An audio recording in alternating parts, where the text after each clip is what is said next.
Irmãos, graça e paz. Carta de Paulo aos Romanos, depois da sua saudação inicial e depois de comentar ainda no capítulo 1 da sua intenção de visitar a igreja de Roma, Paulo começa a entrar no assunto, no tema da sua carta, onde ele vai falar a respeito da justificação pela fé. Eu queria ler com você ainda no capítulo 1, os versículos 16 e 17, que dizem assim: Porquanto não me envergonho do Evangelho, porque é o poder de Deus para a salvação de todo aquele que nele crê, primeiro do judeu, assim como do grego, visto que a justiça de Deus se revela no Evangelho, uma justiça que do princípio ao fim é pela fé. Como está escrito, o justo viverá pela fé. Eu li esse texto na versão King James. É bom sempre a gente comparar algumas versões diferentes para a gente ter um entendimento mais aprofundado do texto. Na Almeida, revista e atualizada, o texto ficou assim: Pois não me envergonho do Evangelho, porque é o poder de Deus para a salvação de todo aquele que nele crê, primeiro do judeu e também do grego, visto que a justiça de Deus se revela no Evangelho de fé em fé, como está escrito, o justo viverá por fé. Nas duas versões, embora apresentadas de forma diferente, mas o contexto é o mesmo, a ideia é a mesma. Ou seja, Paulo ele diz, olha, primeiro eu quero dizer que eu não me envergonho do Evangelho. Aquilo que para o mundo é loucura, para mim é o poder de Deus para a salvação da minha vida. Aquilo que para o mundo é vergonha, tolo, servo, para mim é orgulho, é prazer, é a maneira que eu tenho para adorar ao Senhor. Não me envergonho do Evangelho, porque é o poder de Deus para a salvação de todo aquele que nele crê, tanto do judeu como do grego. Mas aí Paulo vai falar agora sobre uma justiça que se manifesta de fé em fé.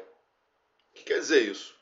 Paulo está falando de um ato que não é único, de um acontecimento que não é instantâneo, mas Paulo está identificando aqui um processo, visto que a justiça de Deus se revela no Evangelho, uma justiça que do princípio ao fim, princípio e fim, ou seja, não é um fato único, é um processo, algo que tem princípio, tem meio, tem fim, ou seja, do princípio ao fim é pela fé.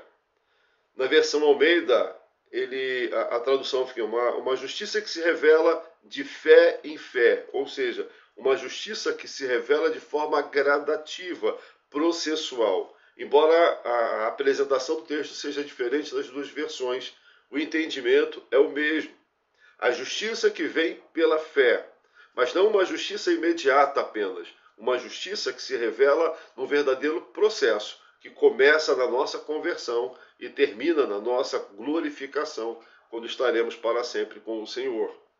Como Paulo costuma manifestar em suas cartas, a gente vai ver referência a isso, não só na carta aos Romanos, mas também na carta aos Gálatas, e também vemos isso na carta aos Hebreus, embora não seja certo que seja Paulo o autor dessa carta, mas em todas essas cartas a gente vai ver que essa justificação pela fé não é algo novo. Ele amarra essa visão no texto do Velho Testamento.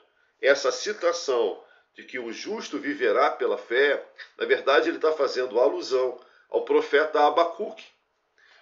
Profeta Abacuque, capítulo 2, versículo 4. Eis o soberbo, sua alma não é reta nele, mas o justo viverá pela sua fé. Quando Paulo diz está escrito, é justamente isso que ele está dizendo. Olha, eu não estou trazendo para vocês algo novo. Eu estou apenas mostrando a vocês a revelação daquilo que foi profetizado no Velho Testamento. O justo viverá pela fé. Essa é a essência da nossa redenção.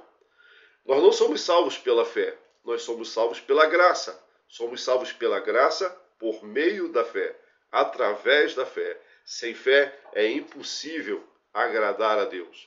Então entenda isso, meu amado irmão. Como nós dissemos no vídeo anterior, a graça não é alguma coisa que terminou na cruz. A graça, a manifestação da graça na nossa vida, ela começa na cruz. Ela tem o propósito de nos levar à plena obediência à palavra do Senhor, à vontade de Deus, através da fé, por meio da fé. Tudo o que acontece na nossa vida, a nossa salvação, a nossa santificação e, por fim, a nossa glorificação, tudo isso acontece por meio da fé. Sem fé é impossível ser um cristão verdadeiro. Sem fé é impossível uma vida de santificação. Nós precisamos crescer de fé em fé. Não apenas aquela fé que tivemos no dia em que aceitamos a Jesus Cristo como Salvador, mas uma fé que precisa ser aumentada, fortalecida, fortificada, até que chegamos ao ponto onde Deus quer que nós estejamos, onde Deus quer que você esteja. Que a sua vida seja uma vida abençoada, transformada, santificada pela palavra do Senhor, pela operação do Espírito Santo de Deus, de fé em fé. Que assim seja em nome de Jesus. Amém.